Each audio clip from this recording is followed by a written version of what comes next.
Hey everybody, it's Jason Blaha here, and this morning I thought I would chat with you guys about the 6 movement patterns you need to build a balanced muscular foundation. So let me put on my +5 hat of weaponsmithing, work on skill on my crafting a little bit, and let's talk about this. Now, when I say these 6 patterns, I don't mean that's the only thing you can do. I'm just saying that this is what you need to do, and anything else that you do is optional, because let's be realistic here. I can give these 6 basic movement patterns, but most of these younger guys out here, you're still going to do curls, right? I can tell you, you may not need them. That's not going to matter. You're going to do them anyways. So let's just leave it at that, and I'm not going to get further into that. Hell, I do curls right now every workout, or at least most workouts. So, hey, I'm doing the same thing. But how much that actually contributes is actually subject to debate based upon all the evidence and data. It may or may not actually even be contributing additional muscle growth. I think for a lot of us, if we're doing enough volume with these 6 movement patterns, we're just doing stuff like that as an insurance policy just to make sure we're squeezing out as much growth as we can out of something like a weak point like arms. Like for me, arms are a weak point.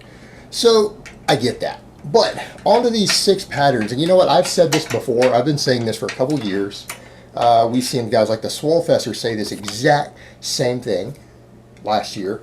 Matt Ogus, in his recent video, which I covered the other day, said this exact same thing, right? So the exact same thing.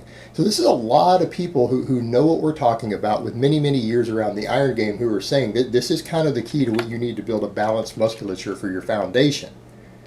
And you know, you can specialize more after you build a foundation. But those 6 movement patterns are going to be some sort of squat, and no, leg press doesn't count. I believe, again, you're going to shortchange your total development. Some sort of squatting movement, and I guess in theory you could do that if you wanted. Some sort of hip hinge, a vertical press, a horizontal press, a vertical pull, and a horizontal pull. So how do we represent these? How do we represent these in terms of exercises? Well, what I would say, if you were trying to build as much muscle mass as possible, and I would say if you're in your first couple years of lifting, you really need to take advantage of those novice gains. You need to take advantage of those new gains, and you should be seeking to maximize muscle mass. And a lot of people say silly stuff like, well, I think doing this would be really lower body dominant. You're telling me doing 6 different big movements, only 2 of which work the lower body, would be lower body dominant? Come on. That's ridiculous. 2/3 of your exercises are upper body focused, right? 2/3 are focusing on half the body, the upper body. But the thing is, the upper body is more complex.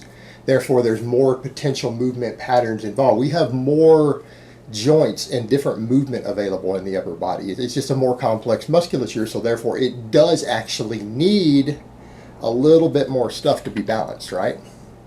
And I would say that's totally reasonable. And again, it's just a more complex part of the body with more individual smaller muscles involved. So that's the reason we actually do need more of that if we're going to look at these movement patterns. But overall growth is going to be determined by how much volume and workload you're doing on them. But how do we represent these movement patterns? Well, a squat. Now, in theory, you could go use a machine or something, but I'm going to recommend you don't, because we come back to that point of you should be trying to involve as much muscle mass as possible. And if you're involving as much muscle mass as possible, you are picking the biggest movements possible so that you build the most muscle mass while doing these 6 movement patterns. If you just did 6 movement patterns like this on some machines, I promise you you're not going to build as much balanced musculature through your body. And that's what we're talking about, is complete development. Now, that doesn't mean you're not going to develop weak points. That's where your genetic weak points are going to come out, right? If you are poorly gifted in the arm department or the pec department or the quad department or the calf department, whatever it happens to be, it's going to come out on this movement patterns setup. So if you're actually putting in, you know, at least the minimum effective volume on all of these movements, right? You're putting in the minimum effective volume to stimulate growth, even though it's going to cause everything in your body to grow pretty well. That's actually what will cause your weak points to come out and become visible, because since you are stimulating balanced growth, the stuff that grows easier for you is going to grow fast, and the stuff that you're not particularly blessed in is going to grow slower. And it's going to become apparent within 6 months where your weak points are. Whether it's your biceps, your pecs, your calves, your quads, whatever it happens to be, it's going to become apparent within 6 to 9 months. But back to the thing, some sort of squat. I would tell you a back squat with barbell, but you could use a front squat. You could do that. Use a safety bar squat, but you need to be doing a squat. Next, we start talking about hip hinges.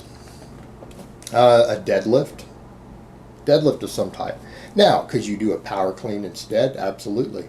Do I think for overall development and strength, could a person substitute the deadlift for the power clean and count that as a hip hinge? Sure.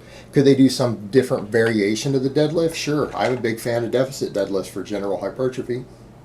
But I would rather see the novice start with a normal deadlift till they build their mobility up. You know, someone who's a noob. But, you know, any type of deadlift or power clean is going to be a hip hinge. And yes, you do need that for balanced posterior chain development. So you need a hip dominant movement. Even though you can do certain types of squats are hip dominant, you do need that hip hinge for ideal development. Like I said, some sort of deadlift or a clean, right? Now, there are machines and other things that you can do for that. Technically, you could turn a hyperextension into a hip hinge, but it's not going to give you the same overall development. We're talking about maximizing muscle and strength through the entire body, right? And you're going to get that more out of a deadlift, a clean, something of that nature. As far as the vertical and horizontal pressing, well, how about a bench press? Flat bench. Some people say, well, I don't like the bench. Well, that's fine. Then do weighted dips. Now, you might say, well, I could do dumbbells. I'm going to tell you right now, dumbbells won't give you quite the same development. I don't care what these bodybuilders tell you. You can believe what you want. The bigger movements are going to be king. And the only benefits you would get from dumbbells, you would get from weighted dips also. But, you know, some sort of chest press. Some sort of chest press. And we could argue all day long as to how many degrees of incline or decline or flat bench or how much arch you want to use. That's really tit for tat. What I'm talking about is you need this movement pattern. As far as the other form of press, overhead press of some type. And I would say that's possibly the most optional in a lot of ways, because some people do have some issues with that. That would be the most optional thing in this whole topic. But I would lean in the direction of a standing barbell press. Why? Because out of all the various overhead presses, the standing barbell press allows for the most muscle mass to be used. It allows for a very long range of motion to be used because you can touch the bar to your chest. You can drive your head through it when you get to the top. And so people who are seated, you cannot do the same movement. In other words, you can't get as much of this part of your shoulder, the side delt, rear delt, the traps. All of that stuff cannot be as developed on a seated press as they can on a standing press. They can't. Because you cannot really get the bar back behind your head the same way on the way up. Because you don't have the same torso movement, because people tend to push back and turn it into an incline instead of driving their head and their torso forward and the bar behind them. In addition to the fact that all the extra stabilizers and things you're using while standing. But, you know, could a push press do the same thing? Sure, it could be a push press. It could be a strict standing press. Hypothetically, you could do standing dumbbells, although I'd lean in the direction of barbell, but dumbbells aren't bad, actually. Done correctly, if you know how to do them correctly, they're not a bad choice, though. I think they'll still get the job done, and they're perfectly acceptable. What about the pulling? Rows and pull-ups, or chin-ups. And when I say pull-ups, we could talk about any variation of pull-ups. You know, we could argue again about which one is the best all day long. We could argue about it, and they bring more to the table than a lat pull down or a machine pull down because, again, there's a lot more muscles involved. So, again, you can't tell me, oh, I can't find a place to do chin-ups or pull-ups. You can. That's easier to find than a machine or a lat pull down. That is easier to find. There's a bar somewhere you can grab or a tree and do pull-ups and chin-ups on and add weight. There's the easiest thing for you to do. That's actually one of the exercises you can easily do without even access to a gym or any equipment.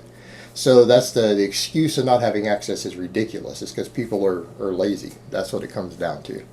But a pull-up or a chin-up of any type, whether we're talking about a pull-up with a double overhand, neutral grip, underhand grip for a chin-up, that's one of your pulls, and then the other direction would be a barbell row. And what I would tell people, again, a barbell row off the floor is king. That's what I recommend that you do. And you know what? You can do other stuff besides these things, but what I'm telling most of you out there is if you want very strong top to bottom development and you want everything to be strong enough to minimize injuries, if you build a base on these 6 movement patterns on a big exercise, the only weak points you're going to have are going to be your genetic weak points, which, because this would be balanced training, And no one is perfectly genetically proportionate through their body. Almost no one has similar muscular potential through their entire body based upon their muscle fiber distribution, insertions, frame. This will make your weak points start to come out so that you can figure out where you need to actually place your efforts to work on, rather than throwing stuff in there and creating artificial imbalances that don't need to be there, or putting too much work into stuff that may already be getting maximum growth. Everything else. It'll save you a lot of trouble to just build a base on these 6 and then figure out where your weak points lay as they start to be revealed. But those weak points are still going to be reasonably minimized if you get strong and do enough workload on all 6 of these basic patterns during your initial buildup of your base. You'll be a whole lot better off for it. And you're going to be a lot less likely to get injured because you're not going to have as many muscle imbalances. Everything is going to be strong. Everything is going to be able to support everything else that will allow you to stay injury-free easier, and, again, figure out your weak points so you can figure out where to work on them and how. Alright guys, but that's really all I have to say on that today. I hope it's been informative, and I will talk to you guys next time.